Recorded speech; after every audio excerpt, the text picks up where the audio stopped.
Bueno, buenos días, buenas tardes. No sé exactamente dónde, en qué tiempo estaremos ahora mismo, pero bueno, un poco lo importante sí que estoy segura y es de lo que vamos a hablar hoy, ¿no? Vamos a hablar un poco de lo que veis en la pantalla, de un concepto que creo que es interesante y que ayuda muchísimo a resumir lo que está pasando en el mundo en general, lo que está pasando desde la irrupción, desde la entrada de estas nuevas tecnologías que lo cambian todo no solo a nivel de lo más evidente, de que podemos hacer cosas que antes no hacíamos, sino también desde lo más micro hasta lo más macro, hasta la estructura social, hasta la evolución misma de la humanidad, ¿no? De alguna forma, cómo esas tecnologías están, en qué sentidos están yendo. Vamos a ver un poco eso, esa idea de sociedad aumentada, le vamos a llamar, y vamos a ver sobre todo en qué queda el aprendizaje o en qué afecta todo ello al aprendizaje, qué aspectos de nuestra forma de aprender, qué aspectos de la educación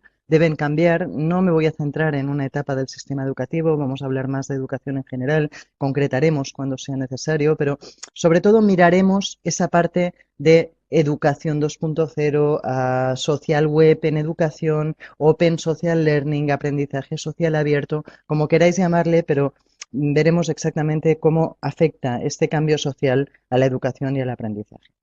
Bien, tenéis aquí un poco la primera idea que quería trasladaros. Esta es la portada de mi último libro, sale de hecho mañana al mercado, a las librerías, y habla un poco de sociedad aumentada, de este concepto que os decía, de cómo el resumen muy rápido sería de cómo estamos recuperando esa sociabilidad que es tan importante para el ser humano que durante una época habíamos perdido, pues por diversas causas sociológicas, psicológicas, etcétera.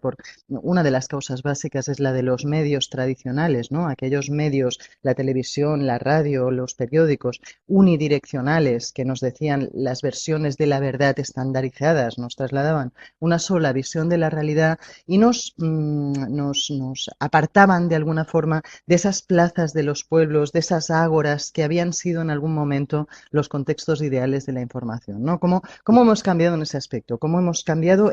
Estamos de alguna forma recuperando una interacción con la información que fue natural en otras épocas, que los medios de comunicación en cierta forma y otros agentes, la urbanización, las grandes ciudades, otros agentes también, que otros agentes nos aislaron, ¿cómo estamos recuperando ahora ese carácter social de la información, esa sociedad de la participación, esa sociedad aumentada, esa comunidad al cuadrado, digamos, yo hablo de redes sociables, de un poco de ese potencial de realización del excedente social acumulado del ser humano que estamos viviendo ahora con esta eclosión de esta nueva capa social que suponen las redes sociales y que se aplica sobre la comunidad, sobre el mercado local, sobre todas aquellas que en algunos momentos se perdieron y que en otros estamos pues o recuperando o potenciando. Por eso hablo de aumentada. Me gusta mucho cómo se aplica el concepto de sociedad aumentada a todo este contexto.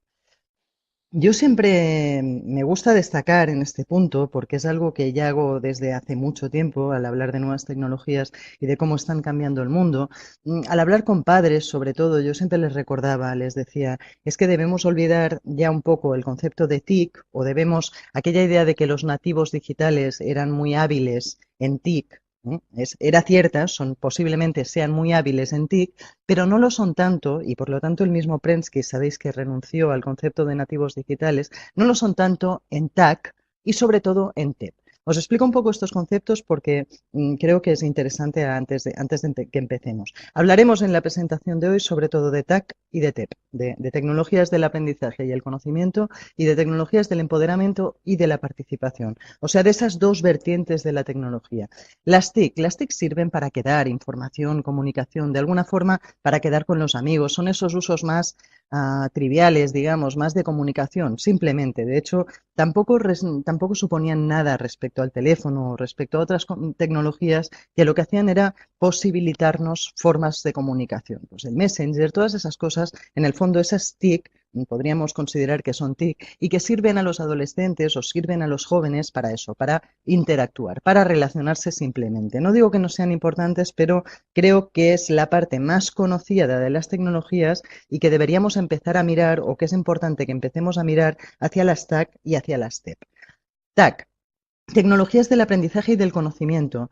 Para mí el concepto, ya os digo, yo lo decía siempre en charlas, decía, es que los jóvenes, si los dejamos evolucionar solos, si no introducimos las tecnologías en la escuela, van a ser muy hábiles en TIC, van a saber muy bien relacionarse, muy bien hacer cosas lúdicas con esas tecnologías, pero no tan hábiles en TAC, en tecnologías, en el aprovechamiento de esas tecnologías para el aprendizaje y el conocimiento. Aquí en Cataluña, hace un par de años, Jordi Vivancos y la Generalitat inventan el concepto de TAC para un poco esa idea que muchos ya estábamos trasladando, pues le ponen un nombre y creo que es muy interesante esa distinción entre TIC y TAC, tecnologías del aprendizaje y el conocimiento.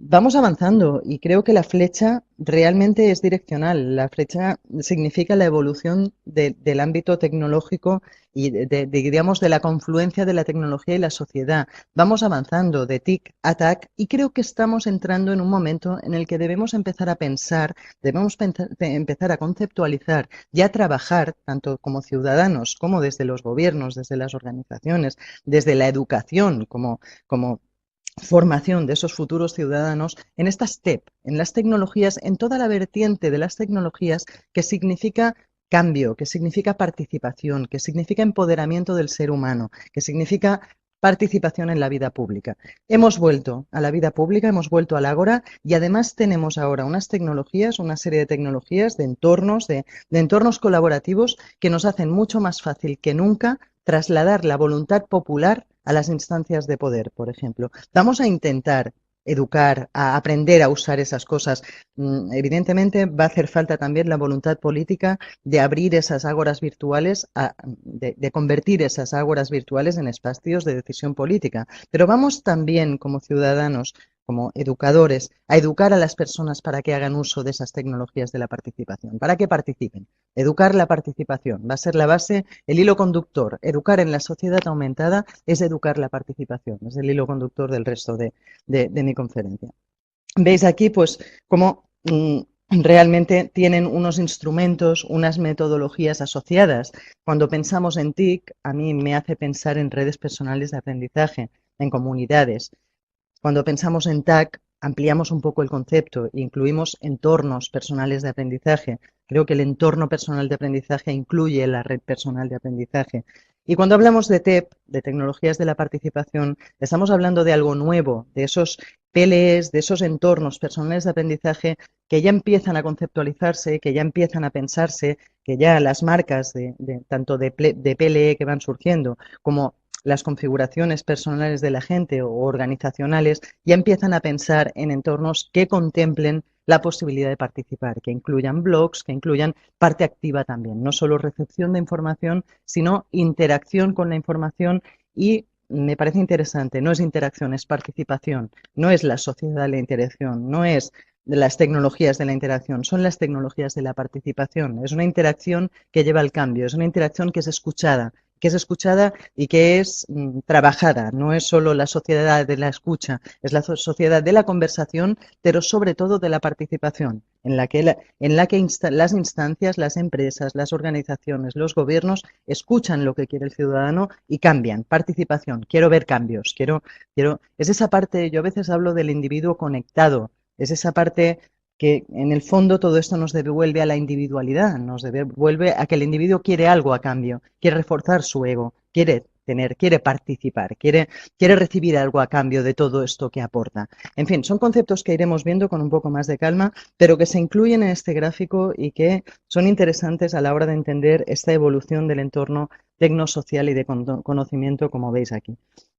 Como conceptos, yo siempre digo que en esto de las TIC y el aprendizaje, si hay algo que no podemos dudar, es que está realmente llamemos las TIC, incluyendo en ellas todos los conceptos que veis aquí, lo que están haciendo de alguna forma es hacer realidad viejas utopías educativas que no eran posibles, que eran muy bonitas en cierta época, que eran muy bonitas de formular y que, no sé, recuerda Freire y la pedagogía de la pregunta, estaba muy bien hablar de que, y lo veremos al final, de que hay que ir hacia una sociedad de la pregunta, no tanto de la respuesta, ¿no? Ahora que tenemos todas las respuestas disponibles, vale la pena que nos hagamos las preguntas adecuadas. Esto ya lo decía Freire, por ejemplo. Lo que pasa es que ahora quizás tengamos posibilidad de hacerlo como nunca antes. Decía Asimov que en algún momento tendríamos a nuestra disposición una biblioteca universal de recursos para el aprendizaje, de respuestas, de posibilidades de investigación.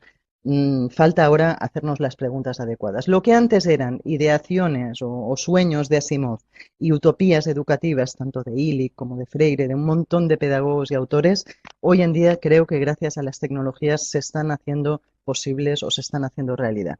Un poco en este sentido, por ejemplo, yo creo que la zona de desarrollo próximo de un Vygotsky, siempre preocupado por el carácter social del aprendizaje, un Vygotsky cuyas ideas básicas, recordáis, que incluían el hecho de que el aprendizaje era situado, dependía de cada contexto, de que no aprende, evidentemente, no podemos fijarnos en los mismos objetivos para el aprendizaje de un niño de una tribu de los Urales y de un niño de nuestro contexto. Ese Vygotsky que miraba esa parte social del aprendizaje ve cómo las posibilidades se amplían enormemente.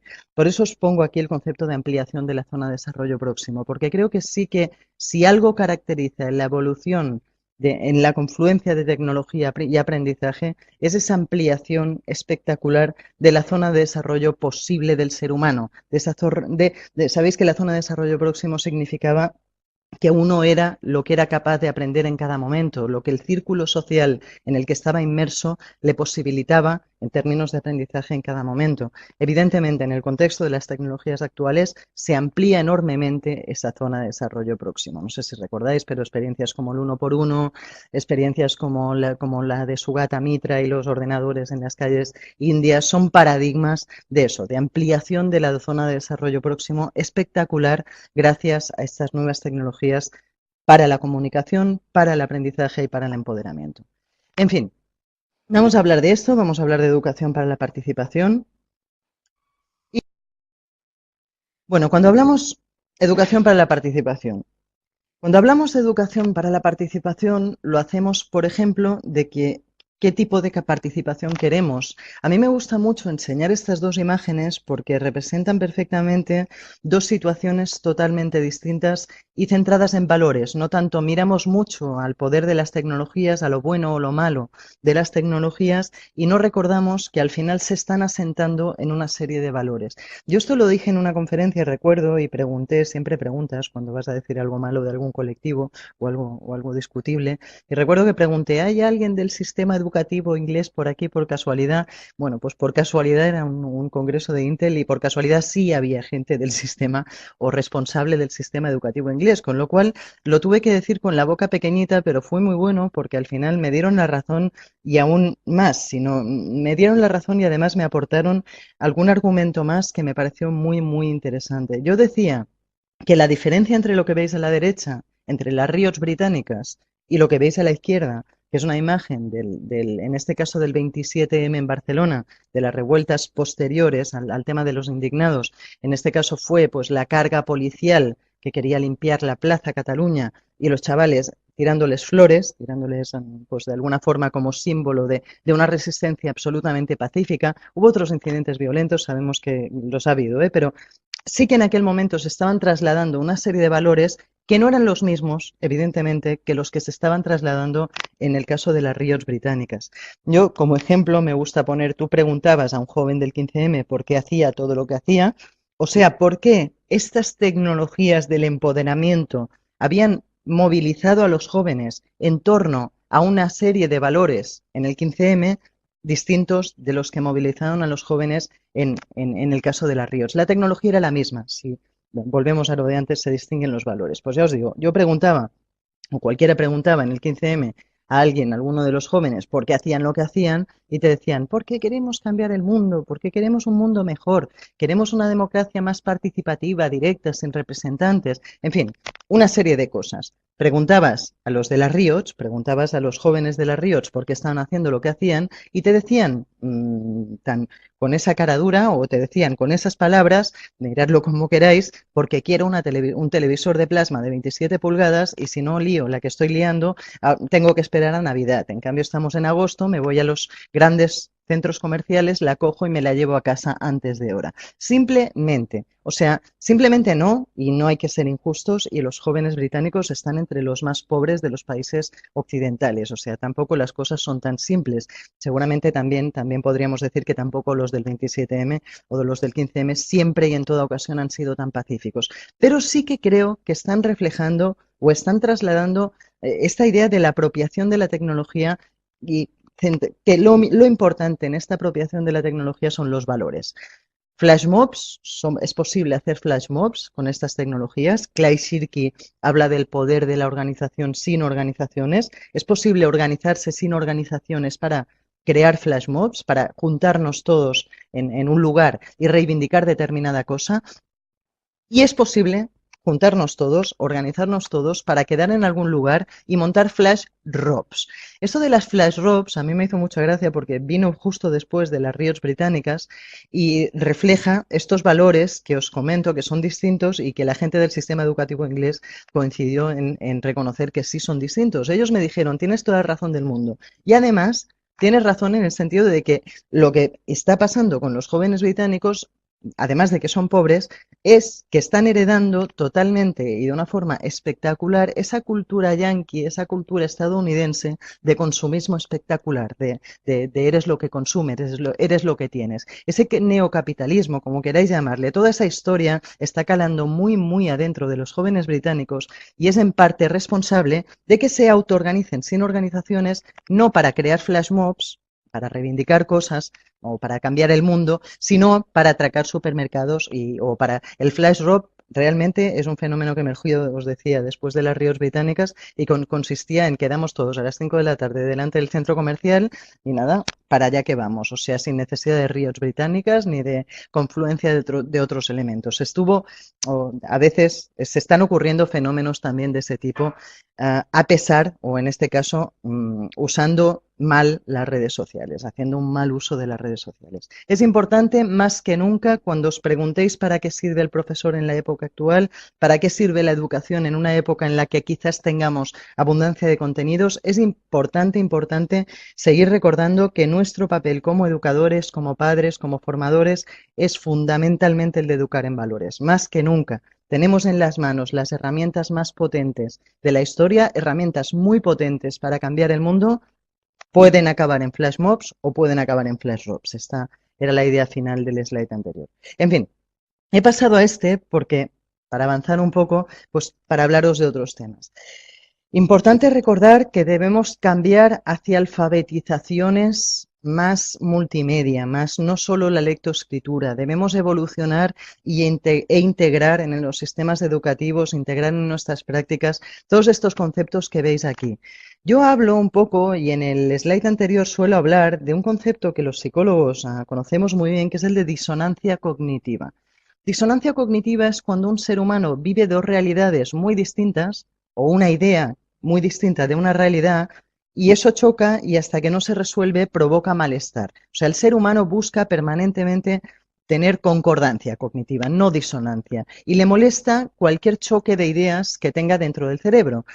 En el caso de las movilizaciones del tema de los indignados, creo que estamos viviendo un fenómeno. Al final, los fenómenos sociológicos empiezan en psicología social, empiezan desde el individuo, empiezan desde la relación del individuo con su sociedad. En este punto estamos viviendo lo que esa disonancia cognitiva, unas experiencias, los chavales nacen, crecen y se desarrollan participando, interactuando con la información. Y cuando llegan a la realidad, cuando llegan a la calle, se dan cuenta de que no pueden interactuar con la información de la misma forma, no pueden participar, no pueden opinar, tienen que votar cada 4 años, etcétera. Creo que es parte de lo que ocurre en las movilizaciones sociales, que se produce un fenómeno de disonancia cognitiva pues que se intenta arreglar por todos los medios. Al final termina pues en estos movimientos sociales, estudiantiles, etcétera, que estamos viviendo alrededor del mundo.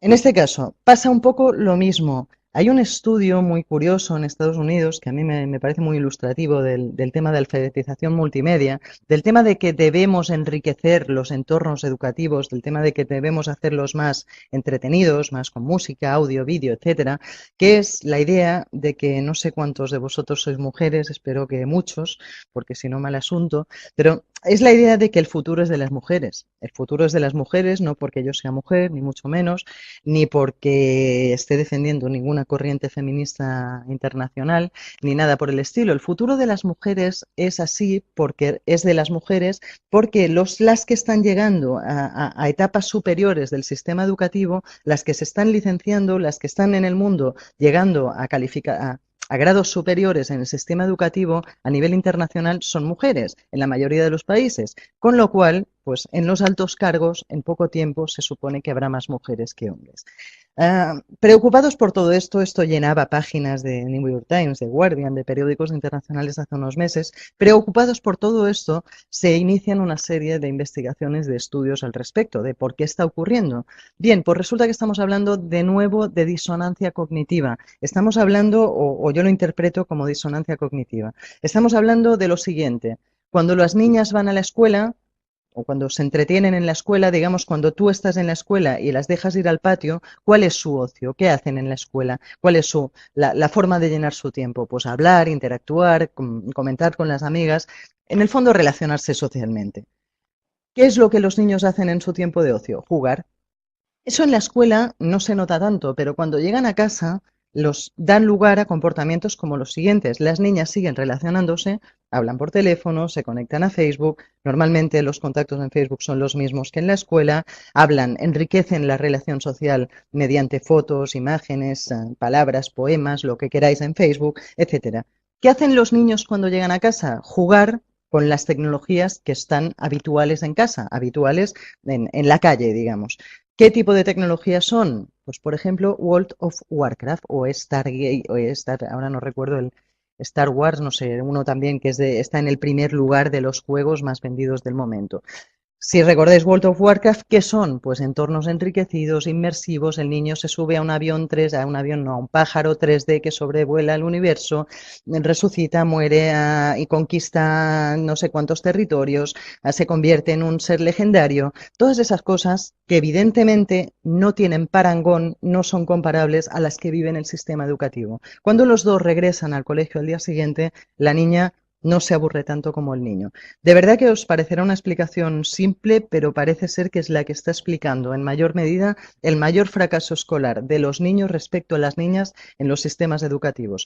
El hecho de no adaptar el tema multimedia parece que es más grave en el caso de los niños por el tipo de hábitos distintos que tienen en la calle, ¿no? Por esa posibilidad de que las tecnologías del ocio les proporciona de trabajar en entornos más enriquecidos. Ya no hablemos de poder aprender las cosas mediante dispositivos también más enriquecidos, multimedia, mediante vídeos, mediante interactivos, etcétera. Sabéis que el éxito de la Khan Academy en parte está basado también en este aspecto del tema del vídeo, ¿no? De destacar el tema del vídeo. El tema del vídeo es muy bueno para hacer estas cosas que veis aquí, por ejemplo. Estos son elementos sacados de los últimos informes Horizon. Yo estoy en los comités de expertos de los Horizon a nivel internacional, en el caso de Educayus y de los de educación superior de este año y del pasado, y hablábamos, por ejemplo, de esto, de que la educación en los próximos años va a estar caracterizada por storytelling, contar historias. El vídeo, evidentemente, es un medio espectacular para contar historias. Transmedia, esta idea del mensaje que se adapte a los distintos medios, al videojuego, a multimedia, audio, a vídeo, etcétera, entornos inmersivos, etcétera. En el que juegos y realidad aumentada, un poco en el mismo sentido, también, pues eso, son las tecnologías, son los discursos narrativos que van a triunfar o que están emergiendo en educación en el año 2011, en los de 3 a 5 años, decíamos, y actualmente, pues digamos que ya estamos más cerca. De hecho, en el Horizon 2012, a corto plazo, a 12 meses, estábamos hablando de que sería importante, las tecnologías más importantes en educación superior serían las aplicaciones móviles y los tablets. Ya empieza a surgir, yo creo, bastante aplicaciones bastante interesantes a nivel de tablet, de iPad para educación. Ya cada vez las veremos surgir más. Sabéis que la herramienta como herramienta es muy buena, tanto el iPad como el tablet, como de la marca que sea, pero que son muy buenas herramientas para educación secundaria, superior, etcétera. A medio plazo, una de las tecnologías también emergentes era la de aprendizaje basado en juegos, la idea de la gamificación del aprendizaje. Un poco en el mismo sentido anterior, ¿eh? A mí me gusta mucho este vídeo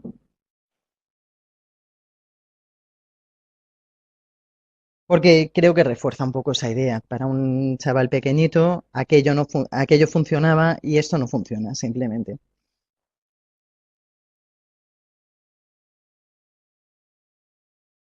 La niña está desesperada, no le funciona nada. Pregunta, ¿está roto o qué? ¿Qué le pasa a esto?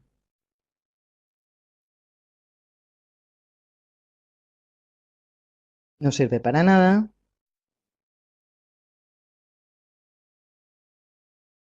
Dice, a ver si va a ser mi dedo el que no funciona. Prueba el dedo. Dice, pues qué raro porque mi dedo, mi dedo funciona. Qué raro, sí que funciona mi dedo, sí.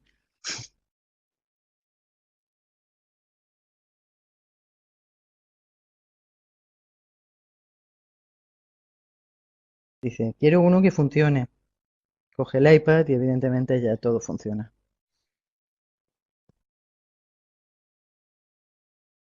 Bueno, es un vídeo bastante conocido en internet y eso, para mi hija de 1 año, una revista es un iPad que no funciona. O sea que las cosas están cambiando y evidentemente la naturalidad de las tecnologías es distinta. En fin, hablamos de gamificación, hablamos de storytelling, contar historias, hablamos de que, pues eso, vamos a ir incorporando todo ese tipo de narrativas y de métodos, de metodologías, de formas de educar en la educación actual. No sé si conocéis los MOOCs, los modelos de Siemens y Downs, los cursos masivos online que se han popularizado tanto. De hecho, ahora Stanford incluso tiene toda una línea, el MeetX, incluso un software específico para crear MOOCs. Cualquiera que quiera crear un MOOC alrededor del mundo con la metodología, con las herramientas de Stanford, desde luego el problema de herramientas ya no lo va a tener porque el mismo Stanford le va a proporcionar ese entorno donde poder hacer los cursos, ¿no? Esos cursos masivos online tan populares durante una primera etapa del tema TAC, ¿no? De tecnologías del aprendizaje en Internet. Se basan, es interesante porque todos esos MOOCs vienen de los antiguos Massive Multiplayer Online Games, vienen de los antiguos juegos online masivos también, al estilo de World of Warcraft precisamente. Se basan, si os fijáis, las características son muy, muy interesantes, son el paralelismo es excepcional. Economías de información masiva, miles de mensajes en foros, wikis, bases de datos, comunidades, etcétera. Entornos controlados que generan confianza, que permiten experimentar, explorar. El motor del aprendizaje en el caso de World of Warcraft, por ejemplo, es una mezcla de preguntas, de imaginación, de juego. Todo esto realmente se repite cuando estamos trabajando en un MOOC. Por eso se propone como tecnología o como metodología interesante para el aprendizaje abierto online en la era actual. Veis al lado un ejemplo, este es otro buen ejemplo. Estos son los Angry Birds. A ver si se nos acerca un poco. Son los Angry Birds, ¿recordáis? A ver si os lo puse. No, sí. Los Angry Birds, pues eso, esto es un juego de matemáticas, de geometría, pues basado en los Angry Birds, que lo que hace es mostrar, en fin, es un ejemplo, una aplicación en el caso, vamos a analizar cómo ser exactos, cómo darle a los cerditos, sabéis que son pájaros contra cerditos, de forma exacta, mediante fórmulas de matemáticas en el caso de los Angry Birds. Y en el caso de lo que veis aquí, incluso se está empezando a hablar de sistemas como los de los badges abiertos. Estos son acreditaciones, de alguna forma, como medallitas, como badges, que se dicen, si conocéis Foursquare, si conocéis redes sociales que los están utilizando. La idea es, Foursquare, por ejemplo, pues tiene a los usuarios enganchados en base a reforzarles comportamientos, a reforzarles el hecho de hacer check-in con medallitas de este tipo, con acreditaciones de este tipo. Pues en el caso de la Mozilla Foundation, pacta incluso con Harvard, está trabajando en la acreditación de cursos mediante lo mismo. O sea, vamos hacia un futuro en el que la gente en su perfil en una red social, como el ejemplo del señor que veis aquí, pues pueda tener aquí sus medallitas conforme ha hecho un curso de JavaScript, en el caso de que veis ahí, ha hecho un curso no sé, de física, de lo que sea. O sea, un poco esta idea de acreditar formación ya no mediante diplomas en papel, sino mediante badges, mediante este proceso de gamificación extrema incluso de la educación, ¿no? Yo os lo ponía como ejemplo de gamificación. En fin, Otro elemento muy, muy importante, el tema de la inteligencia colectiva. Una de las nuevas funciones del educador es el de organizador de la inteligencia colectiva. Lo que os pongo arriba es interesante, ¿sabéis? Hay un efecto conocido en psicología, que es el efecto Finn, que dice que aumentamos nuestro coeficiente intelectual cada 10 años en 3 puntos individualmente. O sea, el individuo es cuando os preguntáis si en la era web somos más tontos o más listos, que os aviso de que el efecto Finn no ha cambiado por culpa de Internet. O sea, la hipótesis esta de que Internet nos hace más tontos no es así y se están midiendo los coeficientes intelectuales de la población y sigue activo el conocido efecto Finn de aumento de 3 puntos en el CI de la población cada 10 años. O sea que basta de asustarnos. Eso de momento no está siendo así. No vamos a entrar más a fondo en ese tema, pero sí quería destacar cómo cuando hablamos de IQ, el tema es claro, Internet nos favorece, yo creo que Internet nos favorece y parece que la evidencia también está marcando esa línea, pero sobre todo lo que sí aumenta de forma espectacular es el que en ciertas instituciones, el MIT tiene un departamento especializado en inteligencia colectiva, le está llamando factor C, o sea, hay un factor, o lo que sí crece de forma espectacular cuando hablamos de interactuar en redes, cuando hablamos de individuos que se pueden organizar en redes, es la inteligencia colectiva. Veis la idea aquí abajo. El organizador de la inteligencia colectiva, evidentemente, es el profesor. De hecho, es interesante, os pongo aquí, somos los protagonistas. Es interesante ver cuáles son los elementos básicos de la inteligencia colectiva. Esto sería como un poco las líneas básicas de la primera definición de inteligencia colectiva años A por parte de Surowiecki. Surowiecki es el periodista que lo trasladaba. Por parte de Galton. Galton es el que descubre el concepto.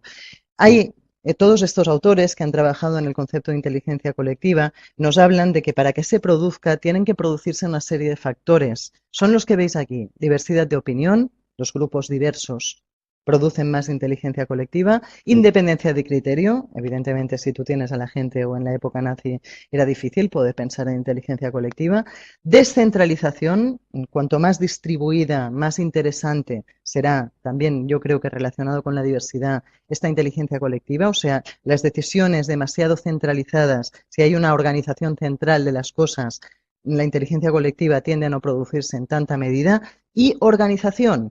Aquí somos los protagonistas, os pongo. Lo que tiene el profesor actual en el aula es una posibilidad de desarrollar las inteligencias individuales o de trabajar en base a las inteligencias individuales de los alumnos, pero sobre todo lo que tiene es un grupito que puede hacer cosas fantásticas mediante métodos de co-creación, de inteligencia colectiva, de inteligencia colaborativa, etcétera. En fin, es de algo que los que estáis trabajando, los que estamos trabajando con colectivos humanos, online o offline, ya conocemos sobradamente. Pero de nuevo, esa capa de tecnología lo hace más fácil y lo hace más potente. ¿Mm?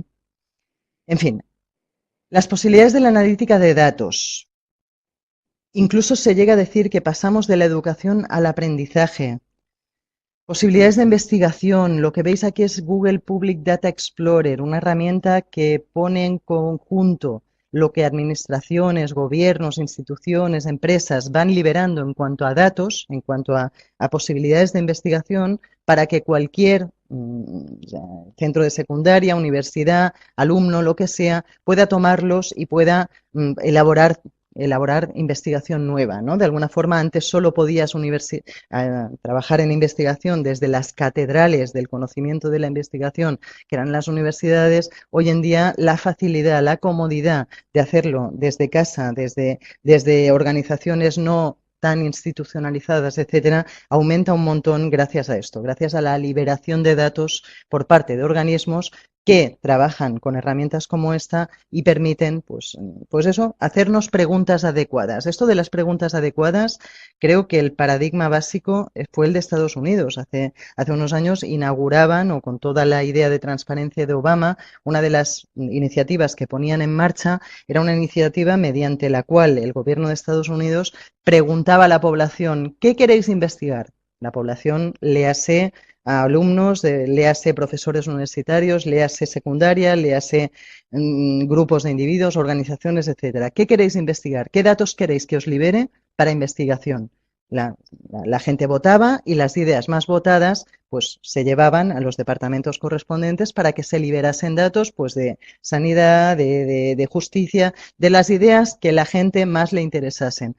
Si os fijáis, es la traducción práctica del tema.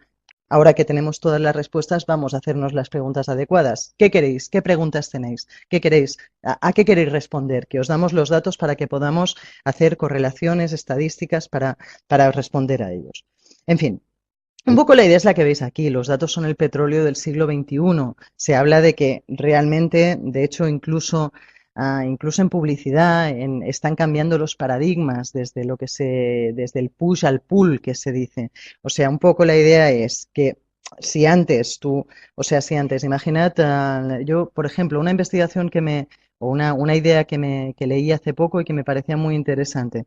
Si hace un tiempo los programas de publicidad en televisión lo que hacían era decir compra esto, compra lo otro, compra lo de más allá y ganaban dinero con eso. Hoy en día lo que hacen no es eso, lo que hacen es formar comunidades o las marcas lo que hacen es formar comunidades en las que estudiar lo que quiere la gente para después lanzar al mercado productos que respondan a lo que quiere la gente. Si os fijáis es un cambio fundamental. En fin, no voy más por allí porque es un concepto más de publicidad, pero sí que la idea es esa, de qué viven. Evidentemente se ve muy claro en el tema de las redes sociales, de qué vive Facebook, de qué viven las redes sociales actuales, pues evidentemente de los datos. Somos el producto de esas redes sociales actuales. Evidentemente viven de nuestros datos y esos datos tienen un valor fundamental a la hora de sacar productos al mercado que son tanto seguro, que ya no es como antes, que tenías cierto riesgo al lanzar algo al mercado. En este caso es tanto asegurado. Es un poco esta idea de culturonomics aplicada.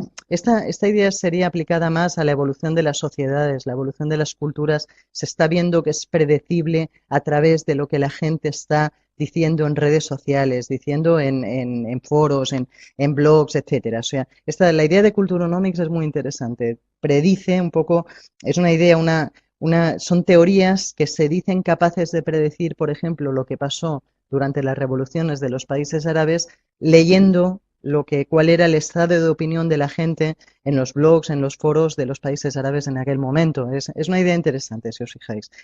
Profundizar por ahí, no tenemos tiempo de profundizar más, pero creo que es interesante abrir líneas para que podáis ahondar por donde queráis.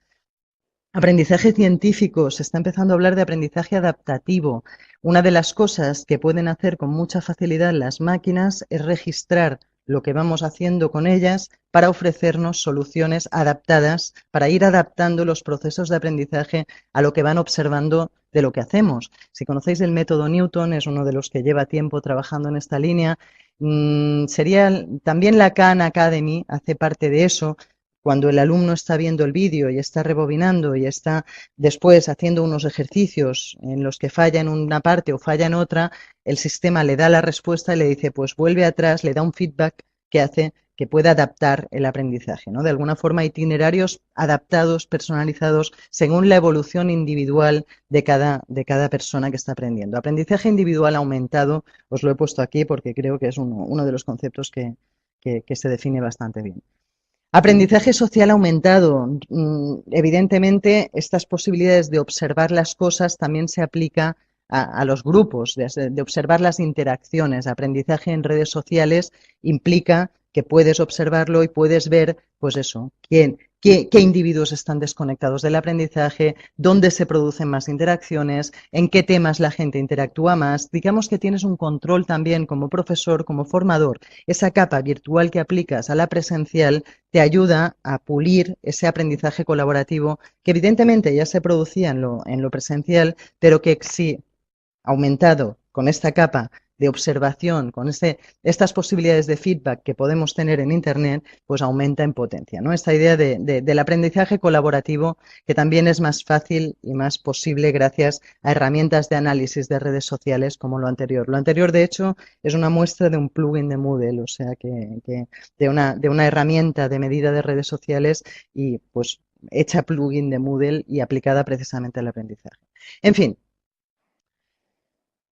Una serie de tecnologías que nos sirven para dar sentido a todo esto, una serie de metodologías nos sirven para dar sentido a todo esto. Ante tantos datos, ante tanta abundancia de datos, creo que tenemos que pensar en dos cosas. Yo estoy empezando a, este es un concepto muy experimental, el que os voy a presentar ahora, pero estoy empezando a pensar en intuición como clave, como competencia clave ante esta abundancia de datos.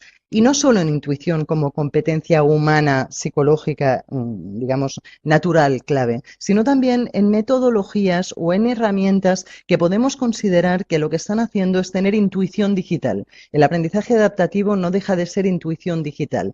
No es intuición, no es nada mágico, sino que va registrando cosas para proponer cosas nuevas. Si habéis utilizado, por ejemplo, sistemas como My Six Sense, de lectura de RSS para móviles, sabéis de qué estoy hablando. Es la imagen que tenéis aquí, a la derecha, es esto de aquí, y esta es la captura de la pantalla del móvil, y es una aplicación que hace precisamente eso. Si habéis trabajado también con Feedly, también habéis experimentado esa intuición digital. Son herramientas capaces de estudiar lo que vamos leyendo, de estudiar nuestros comportamientos como lectores y como lectores y como transmisores de cosas en redes sociales, lo que leemos y lo que compartimos, para ofrecernos lo que mejor se adapta. Dice, de todo esto, de todas estas fuentes que tienes aquí afiliadas, realmente las que estás utilizando más son esta, esta y esta, para ofrecernos al final resultados adaptados y que hagan nuestro aprendizaje. Al final, si os fijáis, se trata de que hay mucho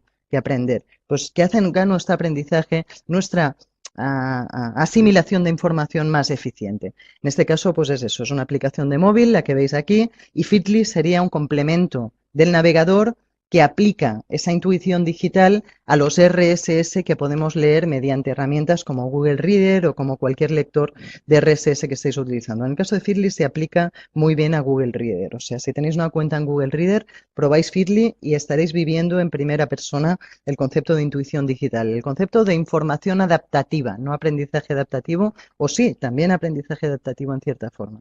En fin, metodologías, creo que el PLN, los conceptos de entorno personal de aprendizaje y de red personal de aprendizaje no son más que metodologías también que permiten dar sentido a todo esto, que permiten a toda esta abundancia de datos, son como instrumentos también para la intuición digital.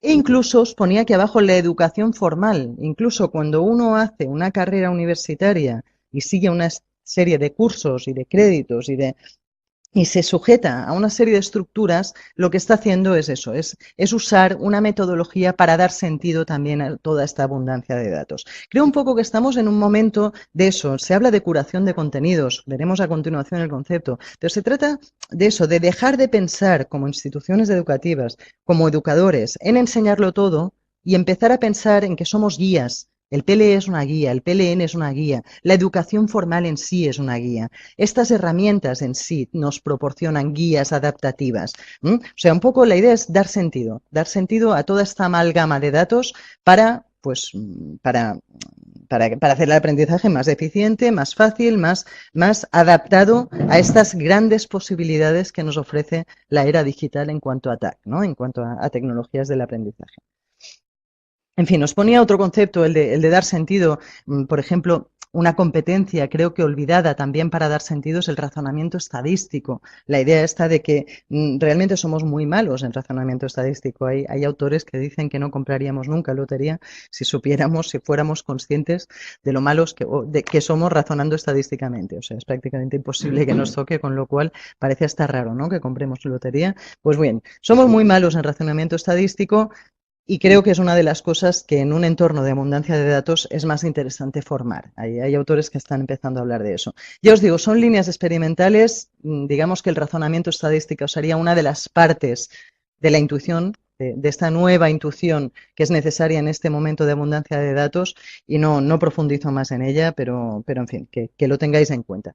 me he dejado a la Mona Lisa un momento, digo, que alguien se preguntará qué pintaba aquí la Mona Lisa. Este es un ejemplo de una de las grandes evidencias sobre intuición. Esto es una curiosidad histórica, parece ser que hay una copia de la Mona Lisa que desde hace años y años y años todos los expertos del mundo decían que era cierta, que era verídica, que era real, pero había un experto, posiblemente el que más sabía o posiblemente el que más intuición tenía, no sé, llamarlo como queráis, que desde siempre había dicho que era falsa, que no sé qué hacían exponiendo eso en museos, pero se había jugado la, vamos, o sea, lo aseveraba de una forma absolutamente visceral, pasional, sin pruebas, porque no podía probarlo, y esa era precisamente su desesperación, que decía, mira, no sé por qué, no os puedo decir por qué, no tengo argumentos, pero os digo que es falsa y no me preguntéis por qué.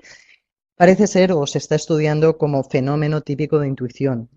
Realmente al final parece ser que en cierto momento por investigación se ha podido demostrar que era falsa, que el señor estaba totalmente en lo cierto y que, en fin, que era una cuestión que sabía tanto que tenía una intuición que no podía explicar, que le decía que era falsa y que además era seguro, pero no podía explicarlo con palabras. Yo creo que esto nos va a pasar mucho y nos está pasando mucho en el entorno web actual. Hay muchos datos, establecemos muchísimas conexiones cerebrales y creo que a veces se nos escapa el por qué sabemos las cosas cuando realmente las estamos intuyendo y las estamos sabiendo. En fin, líneas de investigación en todo esto del aprendizaje en la web.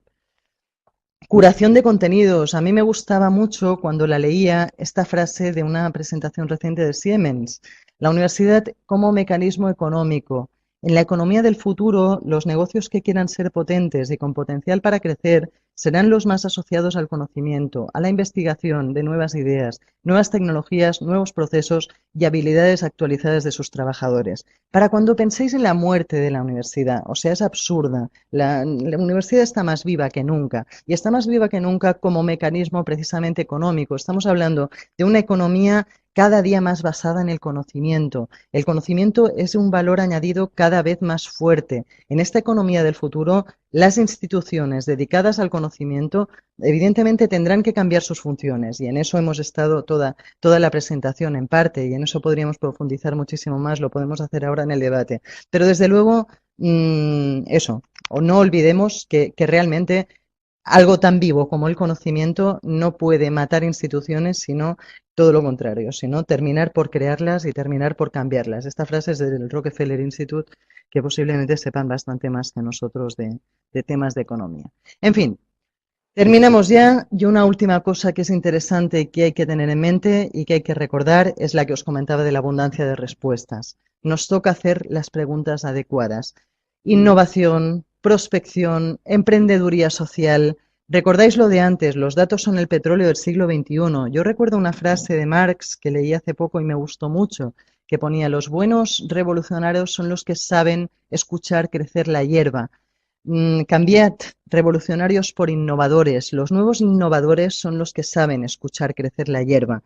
Y la noticia es buena, ya no hace falta escuchar crecer la hierba, que debía ser una cosa harto complicada, seguramente, sino que tenemos datos con los que observar. Estos datos están amplificando el sonido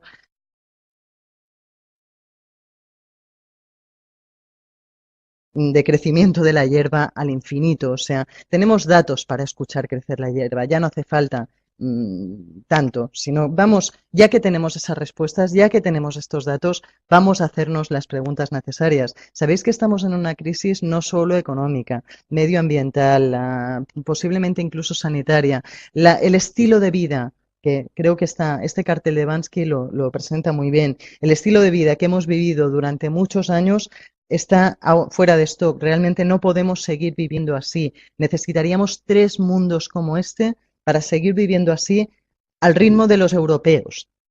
Necesitaríamos 5 mundos como este para seguir viviendo así al ritmo de los americanos. Estamos acabando con las posibilidades del planeta, o sea, es imposible seguir así. Sabéis que el petróleo está acabado. Hay muchísima investigación cada vez más que lleva a la misma conclusión, a que hay que cambiar la forma de hacer las cosas.